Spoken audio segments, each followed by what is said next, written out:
Well, welcome to church. You guys can go ahead and take your seats. Happy Mother's Day. We have such beautiful moms in the house. Let's give it up for our moms today. We have the most loved and honored moms. I'm telling you what, we have the sweetest women in this church.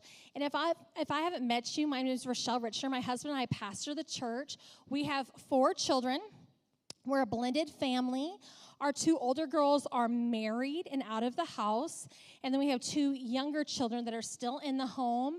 And then we have 1 grandson who's about to be a year old. And oh my gosh, I didn't want to do the thing where I made us all look at his picture on the screen. So I did not do that.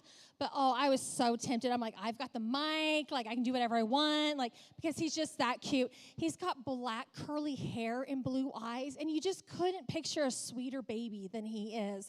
So that's our family. And so before I get into the message today, before we get any further, I just want to say that, yes, we are celebrating mothers. We're celebrating women really today in general. But I know there's a lot of you that came in with some pain. Maybe you've lost your mother. Maybe you don't have a good relationship with your child. Maybe you're praying and believing for a child and you haven't gotten pregnant yet. First service, we had a family, and I was so proud of them because they came wanting a baby. And you know, if you're a mom, a woman that's wanting a baby desperately, Mother's Day can be a difficult day. But they came anyway, and we had a chance to pray for them. And I'm telling you what, if you came in here and today is not a day of celebration for you, at the end of the service, I'm so excited to have an opportunity to pray with you and stand with you and believe with you for something bigger and better from the Lord. So we see you, we honor you, and yes, if you're here and you're just thinking, okay, men, you guys, I'm on Instagram, and so I love funny church memes, okay? Because I grew up in church my whole entire life, so, like, I get church humor. All this week, the church humor was making fun of the Mother's Day service, the scriptures that would have been said, the flowers and I was just like, oh, my gosh. So, yes, I've never preached from Proverbs 31. That's what we're going to get into today. I've never preached from it because I always thought, that's so cliche. So every Mother's Day, I try to come up with something like weird and totally creative and like preach about a man like Peter or something, just to even avoid. I wasn't even going to preach about a woman because I wasn't going to be that cliche. But man, I've never preached from Proverbs 31, but when you read it and you're just like, well, of course that's why people preach on it on Mother's Day. It's so good. It's just so full and packed with just such amazing things. And so, yep, that's what we're doing today. We're doing the Proverbs 31 thing, and it seems like a good day to do it. I'm telling you what. Proverbs 31 describes what a godly woman looks like. So, men, before you check out, I'm telling you what, Proverbs 31 shows what a godly woman's supposed to look like, but it also benefits you. So this is one of those things that you want to cultivate, you want to kind of like lean into, because if your wife becomes the Proverbs 31 woman that God has created her to be, there are a lot of benefits in this for you, okay? So don't check out on me. In Proverbs 31, it says, in verse 28, her children arise and call her blessed, her husband also, and he praises her. Many women do noble things, but you surpass them all. They called her blessed. Who doesn't want to be called blessed? To walk in a room and for people to be like, she is blessed. For your children, for your husband to call you blessed. So my sermon title today is They Call Her Blessed. So as we get into this, the thing about Proverbs 31 is if you look at it with a negative viewpoint, a Proverbs 31 woman, you're kind of thinking like, okay, great, you're going to go through kind of a list of everything that I am not. It feels like the Bible's trying to show you, like, you as a wife and as a mom are doing a very crappy job. This is what you should be doing. And we're not going to do that today. We're not going to beat our heads on that. What I think Proverbs 31 shows us, it shows us all the possibilities of what God has for us. Every blessing that we can lay a hold of and really claim that for our own lives. See, the Bible does not put any restraints on us. Religion oppresses women. The Bible does not. God doesn't oppress women. And so for me, it's bizarre to me that these churches still exist that oppress women, that silence women and make women feel less than, because that's just not the gospel. That's not what we're going to read today. That just doesn't exist. I'll never understand that. God's heart is towards women. Jesus always included women in his ministry. As we read the Bible today, we're going to see that God has such big plans for women to accomplish.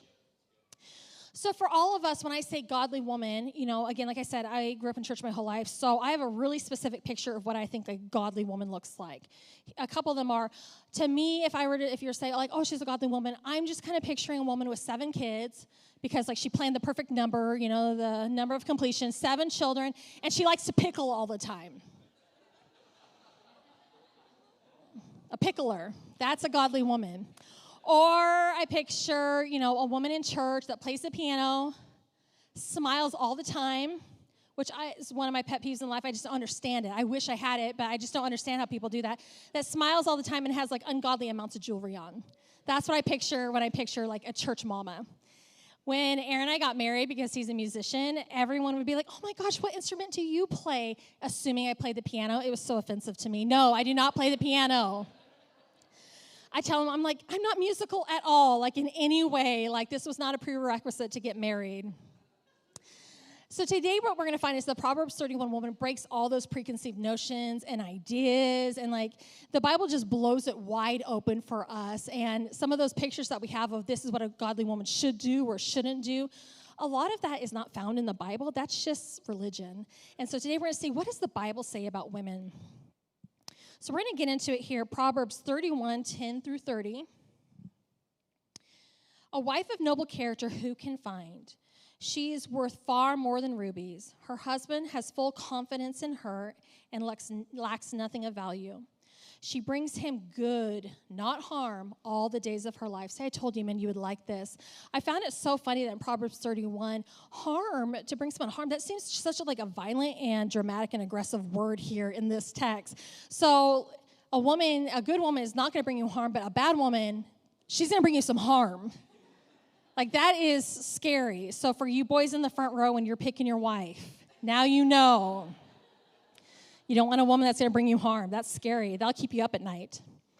Verse 13, she selects wool and flax and works with eager hands. She's like the merchant ships bringing her food from afar. That just makes me think she loves ethnic food, and that makes me love the Proverbs 31 woman even more. Because give me Mexican, Thai, Indian, those are my favorites. So the Proverbs 31 woman, she knows. She gets up while it is still night. She provides food for her family and portions for her female servants. She considers a field and buys it. Out of her earnings, she plants a vineyard. See, this is a businesswoman. This is a smart woman. She sets about her work vigorously. Her arms are strong for her task. She sees her trading as profitable, and her lamp does not go out at night. Again, she's making that money. In her hand, she holds the distaff and grasps the spindle with her fingers. She opens her arms to the poor and extends her hands to the needy. So not only does she have enough for her and her family, she has enough for others. When it snows, she has no fear for her household, for all of them are clothed in scarlet. She makes coverings for her bed. She's clothed in fine linen and purple. Her husband is respected at the city gate, where he takes his seat among the elders of the land. I just want to pause right here. I thought it was so interesting that here we're talking about the Proverbs 31 woman, and then also we kind of insert that her husband is well respected. And I think that is just a reminder for us women, if you do not respect your husband at home, how is he going to have the confidence to go out there and be respected by others at work, with his peers? So it's very important. Be your husband's biggest advocate. Be your husband's biggest cheerleader. It's something that's so important, because if you're sitting back there thinking like your husband's a loser, he's not doing this and he's not doing that, whether you even verbalize that or not, that is oozing out of your pores, and that's coming on to him, and that is not good, and that's not going to yield the fruit that you want to yield in your marriage and in your life. So again, man, I'm throwing you a bone here, okay? Verse 24, she makes linen garments and sells them and supplies the merchants with sashes. Again, she's got side hustle for days. She is clothed with strength and dignity and can laugh at the days to come. She is prepared. She is ready. She has peace. She has wisdom. She does not have to fear the future. She speaks with wisdom, and faithful instruction is on her tongue. She watches over the affairs of her household and does not eat the bread of idleness. Her children arise and call her blessed, her husband also, and he praises her. Many women do noble things, but you surpass them all. Charm is deceitful and beauty is fleeting. I'm going to say that again. Beauty is fleeting. Beauty fades. As women, we really need to focus on the internal and not the external. You have to be real careful, mom, that you're not passing on that eating disorder to your child, or you're passing on that generational curse of comparison and insecurity. We don't want that for our daughters. We don't want that for ourselves. I don't hear women ever saying like, oh, like I just feel like I'm not producing the fruit of the Spirit in my life the way I want to. Women aren't saying that. When women get together, women are talking about all the things that they do and do not like about their body, about their face, about their hair. We just do it. We just like slide into that conversation. So I've been really trying to be careful because, again, there's nothing wrong with like, yes, slap on some makeup and try. Like, go ahead. Being presenting yourself, there's nothing wrong with that. But we so focus on those external things. So even when I'm talking like to a little girl at the church, I try to find something that's not about how she looks. Of course, I'll say to a little girl like, oh, I love your dress. But I try to find things that like, oh, you're so kind to your friends. Man, you're a really smart little girl. I like how you share. Just trying to find something else besides someone's physical appearance to comment on, okay? Because that is happening in the world. It's on social media. It's in the magazines. It's on TV. Let it not be in the church. So be really careful of that. Charm is deceitful and beauty is fleeting, but a woman who fears the Lord is to be praised. Honor her for all that her hands have done, and let her works bring her praise at the city gate. Honoring a woman because she fears the Lord, and people are praising her at the city gates. She is so blessed by the Lord, the Proverbs 31 woman, that the people, they notice. They're taking account of what God is doing in her life. A woman that fears the Lord will be praised. Not an educated woman, not the sweetest woman that's ever existed, not a rich woman, not a woman that has all the parenting books, not a woman who eats wheatgrass and likes it, okay? That's not the woman that's going to be praised. That might be praised in society. But to be a woman that fears the Lord is to be praised. This is a biblical truth that we can hold on to as women. In this portion of Scripture, we see all the possibilities. There's so much to unpack here. All the things that we could accomplish. With God, there is no limitations. The sky's the limit. We can do everything that God has called us into. It's so big and so grandiose. And I think why it is so big and so grandiose is so we can have a bigger view of who God's made us, who He's created us to be, our identity. What we find in Proverbs is we find business women. We can find a woman that's good with money, buying land, doing charity work. She takes care of her family. She's a good wife. She keeps a home. And she's got side hustle for days. The big reason why I wanted to talk about Proverbs 31 today is because it doesn't just really encompass moms, but it just encompasses women in general. Because what happens, it's Mother's Day, but what happens for moms is that when a mom becomes a mother, her whole world becomes about that child. So oftentimes, women can completely lose their sense of identity, who God's called them to be, because they're so wrapped up in this moment. Obviously, being a mother of 4, obviously we like children. We kept having them, okay? I love being a mother. It's important to me. It's a huge part of my identity in my life. It's my legacy from God. I adore my children. I've poured everything that I know to pour into my children to the best of my ability. It's a huge part of my identity. But I think, especially because I have 3 daughters, I just felt like it was really important that I walk out my calling and destiny, so that way it would pave a road for them to be able to do the same thing. And so for me, it's important that, God, I know you've called me. I know you want to use me. I know you have planted dreams in my heart. And just because I'm a mother, that does not mean those things stop. So I want to inspire my kids. Sometimes moms, we're sowing so much into our children. We're telling our kids at a young age, you can be whatever you want. God has called you and anointed you, and you're going to do amazing things with your life. God has big plans for your life. God's going to do such great things. But then we ourselves, we are not walking that out in our life. We're not experiencing those things. So we're telling our child that that's what God has for them, but somehow we're leaving ourselves out of that equation. We want our children to travel, get a good education, be happy and healthy, and marry the perfect spouse. We want them to take big risks and do big things. But we ourselves are not doing that with our own lives. And I just believe that Proverbs 31 is trying to tell us, like, wake up. There's so much more for you than that. So for me, how I feel I can best help my children experience what God has called them into is to walk into my destiny and my purpose, to lead by example, not just words. I wanted to not just say something, but to be really carrying that out in a practical way. And of course, there are seasons. I had a lot of different seasons in my life where sometimes it felt like my hopes, dreams, and what God had called me into were a little bit on pause. There's seasons of diapers and sleepless nights and potty training. But even in those kinds of seasons, it's a season of preparation. So when I had 4 kids at home, small children all at home, I was still called, I was still anointed, I still wanted to do ministry, I still wanted to pastor people, but I was very limited. Aaron was working a lot, he had a really full schedule, and so I had to get creative. I did have Tuesday nights, so what would happen is, Tuesday nights, I led a Bible study with my friends and at the church, and it was like my favorite night of the week. It was super fun. Men, you've never been to a women's Bible study, so you don't know what it's like, but it's awesome. Because what happens is we get talking, and we're talking about the word, we're praying for each other, we're crying, we're laughing. It's the greatest time. But then what happens is there's like an after party after the women's Bible study that happens. Usually it's a couple women, and then we get rowdy. And what happens is when there's a couple women left at a women's Bible study, oh, the things we talk about. Usually our husbands in great detail. And Aaron would always be so confused. He's like, yeah, my friends and I would never talk about something like that. That just seems so inappropriate. I'm like, oh, it's not appropriate when you're a woman. It's so cute and adorable. We can say whatever we want, and it's so cute and so fun, and we're just there for each other. And he's like, that is way too much sharing you guys are doing. I'm like,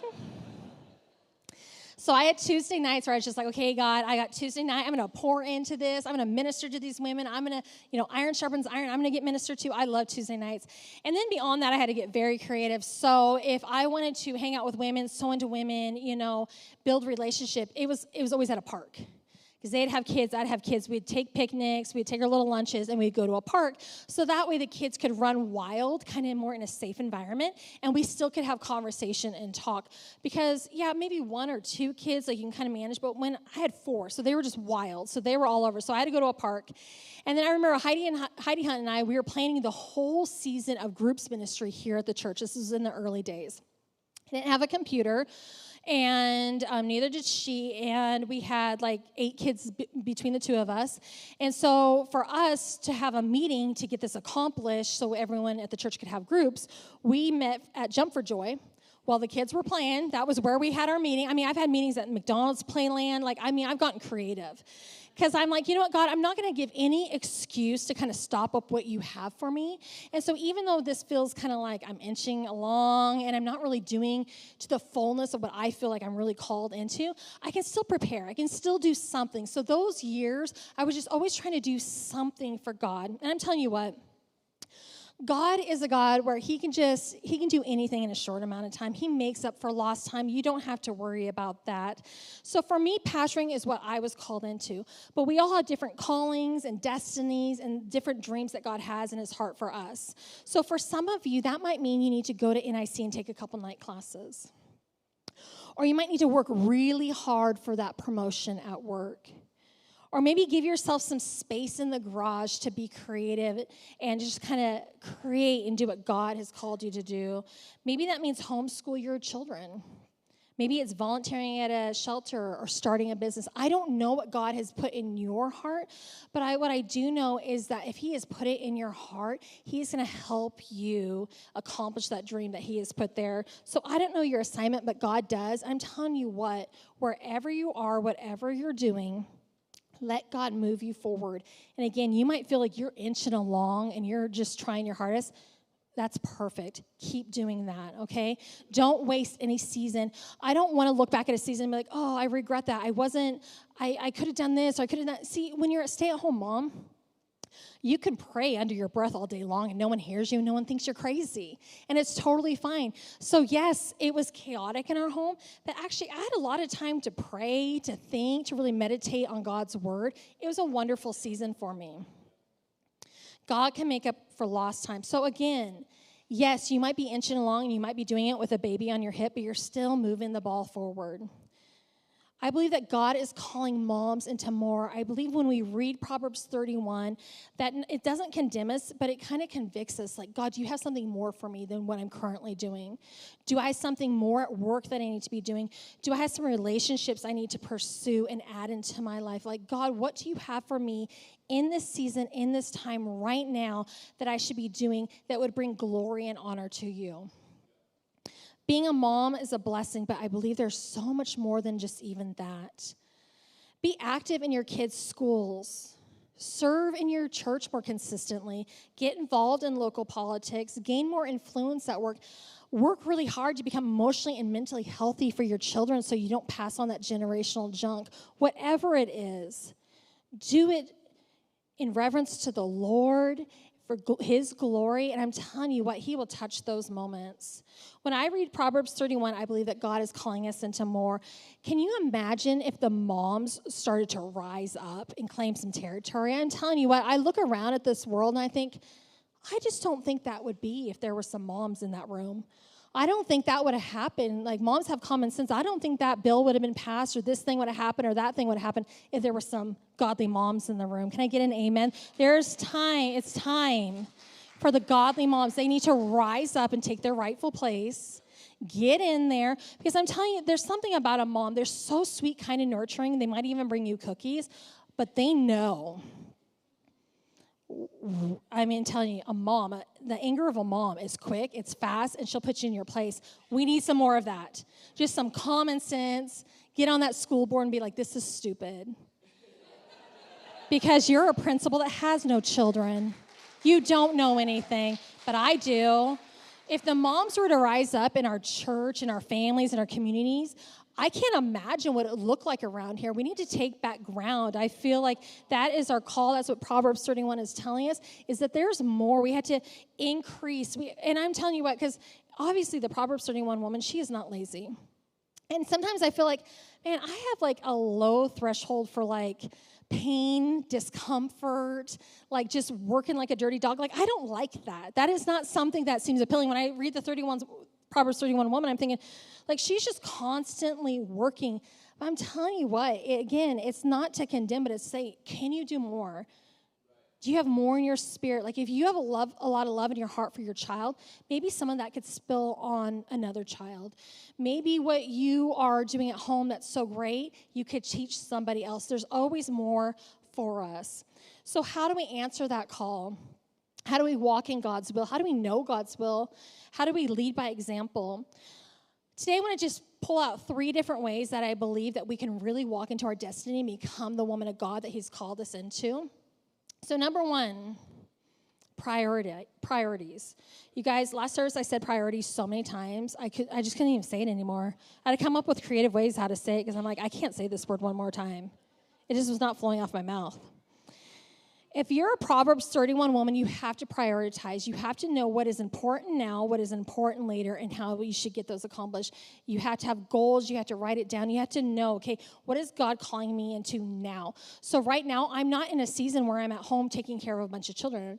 I'm in a season where I'm able to come to the church and work, and I'm in a season where I don't have to race kids to and from school. I mean, we do with one, but like at one point when we first planted the church, we had 4 children in 4 different schools. And I was working in Spokane at the time because we didn't want to starve. We wanted to have food when we planted the church. So it was just a wild time where now I'm just like, I have so much free time. Like, this is amazing. God, what can you do with this free time? Like, I'm in a different season. Like, I'm used to being the one that comes to church and I sit in the nursing mother's room for an hour, our tiny little closet back there for an hour. Like, it's weird for me to, like, go to church, and I'm like, I don't have to, like, sit in the nursing mother's room all by myself right now. Like, I can just be at church, and I'm totally free. It's amazing. So what season you're in is important, and that's how you can prioritize. There are some obvious priorities in life. The top 3 for all of us should be God, husband, children. If you're a single mom, it's God, children. But for most of us, it is God, husband, children. Now, when you get your top 3 mixed up, you get it all mixed up. It all goes wrong. All of us are pretty comfortable with saying that God is number one. Whether that is a reality or true in your life, I do not know, but we're comfortable with the concept that God is number one. Some of you, when I said your husband is second, you were not comfortable with that. You were cringing a little bit because you're like, you don't know my story, you don't know how many kids I have, and you don't know how hard it is. Okay. So when I said kids are number 3, like, you're not loving that. But just, if you're one of those people who are like, I don't know about that, just give me a second, okay? Keep an open mind.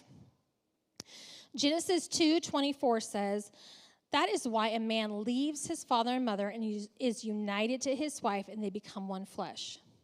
You and your husband are one. You and your children are not. It's super sad, but I'm going to just warn some of you out there. They leave. The children, they leave. We had 2 and they left. We did their weddings. Aaron gave them away, and my heart was broken. It was sad.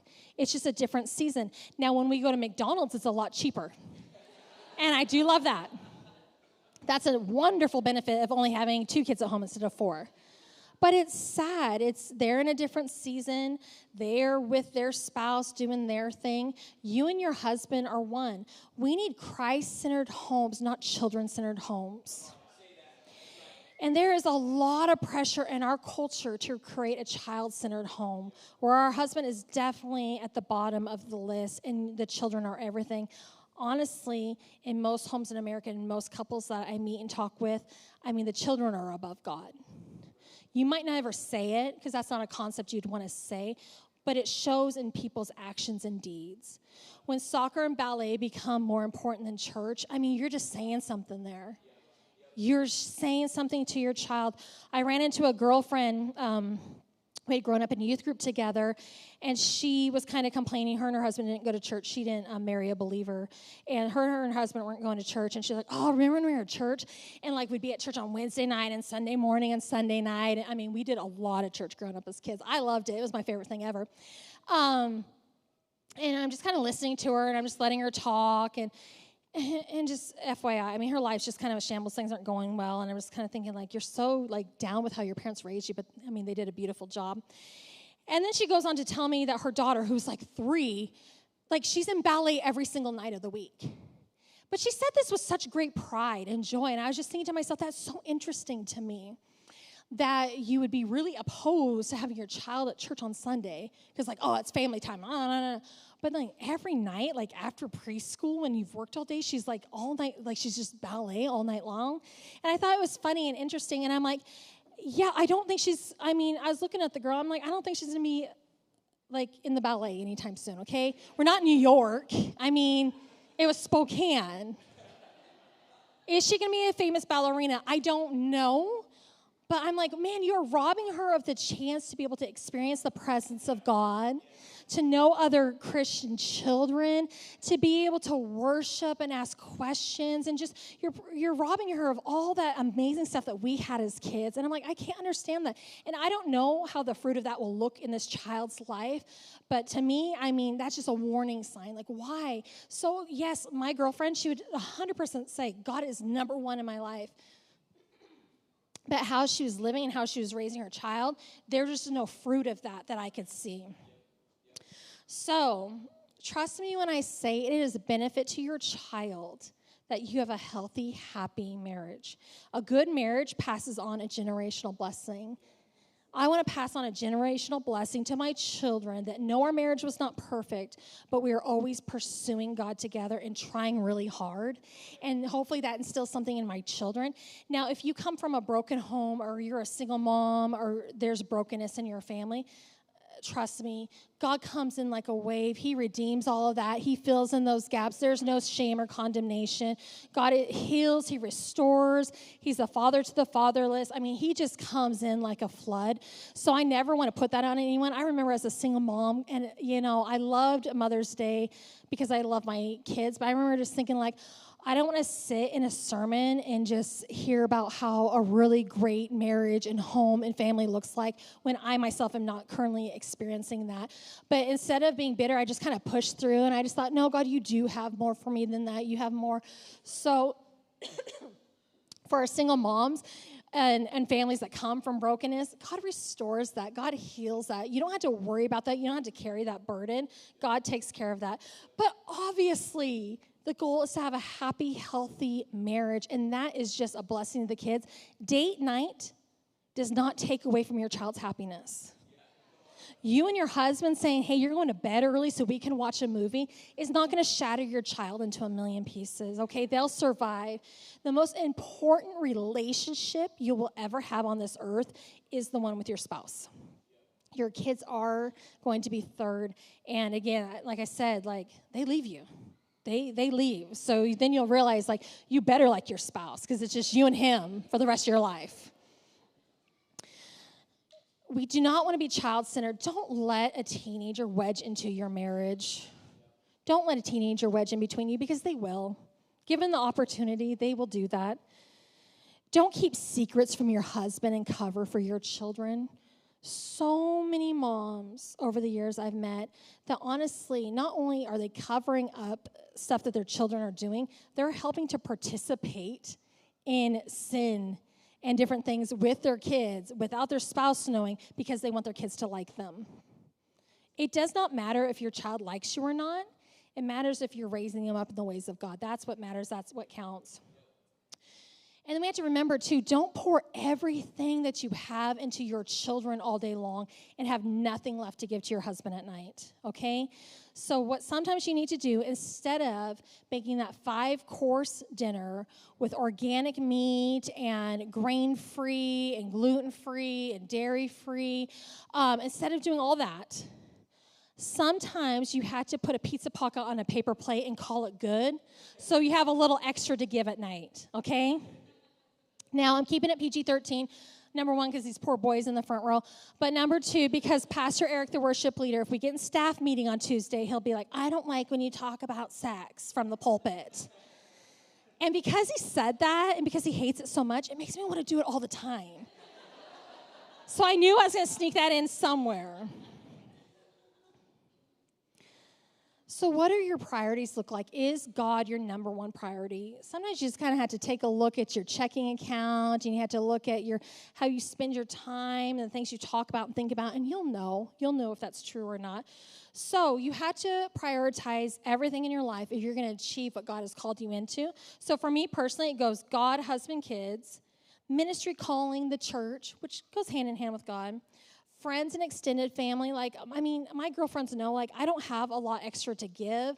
I really try to pour it all into my family and to my children and to what God has for us here. So if I have girlfriends that, don't attend the church, I don't see them very often, and they just understand that because, this is my priority. And then working, making money, and then hobbies. So there were times that, yes, we were trying to make ends meet, so we're both working weird, random jobs, but it was always to then pour it back into our ministry to walk into the calling that God had for us. So it was always a purpose. It was money redeemed. I wish money would have been fourth or fifth on the list. That'd been awesome. I feel like I would have been good at making money, but that was not what we were called to do, so that's not what we did. And then last for me is hobbies. I don't have a lot of hobbies. Now, my husband recently, he's been taking up some hobbies. How long were you gone golfing yesterday? I'll answer this question. 7 hours. And he's like, it was thundering. It was raining. We had to go to the clubhouse. He had all these reasons. And I'm like, 7 hours? 4 hours? I'm like, I can tolerate 4 hours. I don't really care if he golfs or not. When he golfs, I can watch, murder documentaries. And, I love documentaries, especially British murder documentaries. Because they don't really show much, and they're just kind of talking in their British voice, but you're just learning the case. You're learning the case. And then you avoid ever getting into a similar situation. It's very smart. And I also like to play Hay Day on my phone, which is a farming app for toddlers that I like. And he doesn't really like when I play that, so I'm just like, oh yeah, go golfing. I'm going to watch some TV and play some Hay Day. 7 hours. You can't watch 7 hours of TV. I was so mad at him. So we all have different priorities. You guys, he does it all for the glory of God because then he just feels so full and then he's able to minister to you all so well. He's doing it for you. If you want to become Aaron's friend, take him golfing and then he'll be your best friend. So when you prioritize, it's easier to know how to spend your money what to put on the calendar, what to take off the calendar, what books you're going to want to read, and how you want to spend your time and who you want to spend your time with. When you're talking about your destiny and your calling and God, who you spend time with is extremely important. So number 2, it segues perfectly, godly relationships. The relationships you have are everything. I'm telling you what, when you have godly relationships, when you have someone that you know can pray with you, that you can text, that can walk you through some stuff, that you can be truly honest and transparent with, I'm telling you what, that is a game changer. For me, relationships have been everything. A Proverbs 31 woman, if you want to accomplish that, you have to surround yourself with the right kind of people that are going in the same direction. You need to be discipled. You need to be surrounded by other believers. Titus 2:3 says it perfectly. Likewise, teach the older women to be reverent in the way they live, not to be slanderers or addicted to much wine, but to teach what is good. Then they can urge the younger women to love their husbands and children, to be self-controlled and pure, to be busy at home, to be kind, and to be subject to their husbands, so that no one will malign the word of God. There is a huge benefit to being a part of the church. Iron sharpens iron. It is important to be around other women. Now, I've noticed a trend, and the trend is younger moms get a lot of parenting advice on TikTok and Instagram. And, they have some good stuff there. I've watched them. I've seen them, some good input. But you have to be careful because when peers are teaching peers, things go a little awry because what happens is older women should be teaching the younger women, because when the younger women are teaching the younger women, they don't know as much. It's not their fault. It's just that they haven't lived as much life. So yes, it is true that an older woman will not know the latest stroller that looks super cute when you post it to Instagram. They will not know that stroller. And they will not know which binky is like FDA approved, okay? They won't know those things. But an older woman, they will know the important things. They'll know the things that'll matter 5, 10, 20 years from now. They will know that. So when you're a young mom and you're around an older mom, it'll just give you peace, because when you ask questions, they'll probably be like, oh, I don't know. Oh, I don't remember. Because some of those things, they just don't matter that much. They'll let you know what's really important.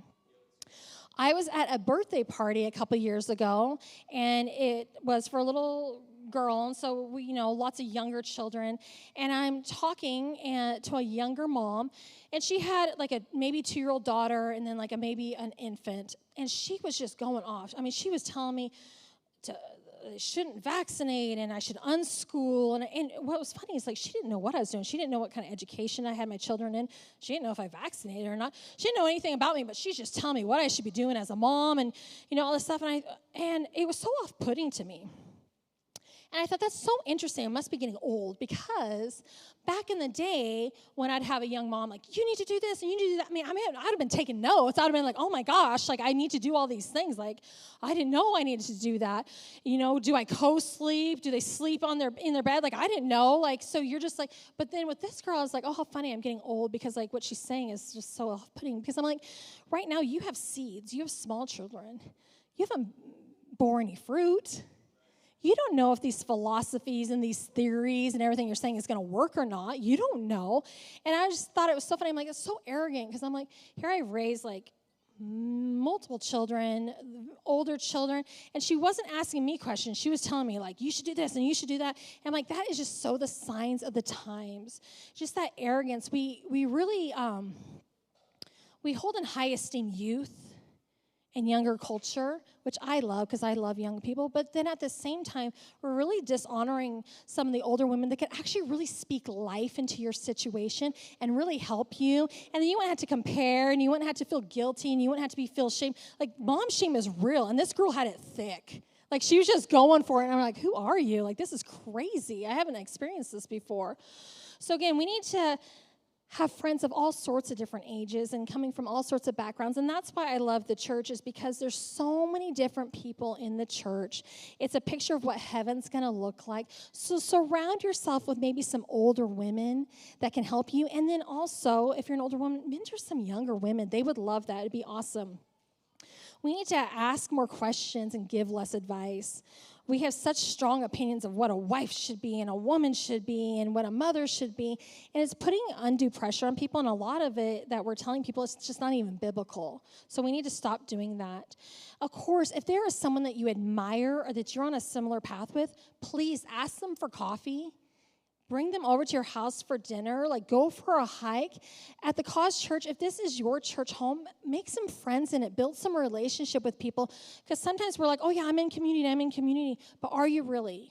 Does anyone really know you? Are you really sharing? Are you really pouring yourself out to somebody? If something were to happen, do you have somebody you can text or call? I'm telling you what, church is just more fun with friends. I always had lots of friends growing up in the church, and so sometimes when there were seasons of my life that were hard and I felt broken and I was devastated, I still would run to the church because I knew I'd see a familiar face. So when everything in me wanted to retreat, I would still go ahead because of those relationships that I had built in the church. Okay, number 3. And the band can come up. This one's going to be short and sweet. To become a Proverbs 31 woman and really to become everything that God has created you to be, you cannot compare. Do not compare. Being a Proverbs 31 woman, being a godly woman is going to take time, sacrifice, and a lot of prayer. So when you compare yourself to somebody else, you are distracting and taking away of what God's trying to do inside of you and through you and with you. Don't fall victim to that. We got people that have been serving God for 2 years looking to someone who's been serving God for 50 years, and they're despondent and they're stressed out. They're like, why does my life not look like that? Because you haven't been walking with God as long. There's different things that we do. My son and I, we were learning about the 10 Commandments. And, do not covet is up there with, do not kill and steal. And so, dramatic. I'm like, oh my gosh, you almost forget that it's in there. But it's a huge problem in our society, and especially with women. I think women can walk into a church, and they're going to know every perfume that every woman's wearing. They're going to know where they got their dress. They're going to know how big their diamond is. It's crazy. It's chaos. Women notice stuff around them. That's what we do. Don't do that, because your marriage is going to look radically different than your friend's marriage. You and your husband have a very unique personality, and that's going to play out in a very unique way. Your parenting might not be like your friends, and yet you still can be friends. Imagine that. An unvaccinated friend could be friends with a vaccinated friend. It's a miracle. So much division in raising children where they just take these hard stances. I'm like, oh my gosh. I feel like I'm in the middle. I'm like, we've had kids that have been homeschooled. We've had kids that go to private school. We've had kids that were in public school. Some of them are vaccinated. Some of them aren't vaccinated. Some of them grew up on McDonald's, and then that didn't seem like a good idea. So some of them, it's just all over the place, because I was all over the place. It just depended on what season I was in, how old I was, which number of child. Number 4. Come on. You're parenting a little differently, okay? So sometimes we get caught up in so many things that do not matter. Breastfeeding, bottle feeding. At the end of the day, when you take them off to college, they don't know, they don't care, and nobody else does. We don't need to hear about it or talk about it. Don't compare. The fear of the Lord is what you need to have in your life. Care what God says. What is God calling you into? What's God speaking over you? How has God created you? What's your identity in Christ? Those are the things that we need to ask. God, what does my marriage look like? How does my parenting look? God, what are you doing on the inside of me? Those are the things that we need to know. When you're the kind of godly woman that God's created you to be, man, what a beautiful gift you're giving yourself and to everybody around you. That's why I love Proverbs 31. They're calling her blessed. Everyone around just knows, you are blessed. They're honoring her. It's coming out of her, because not only was God doing something in her, but he was using her to impact so many different people's lives.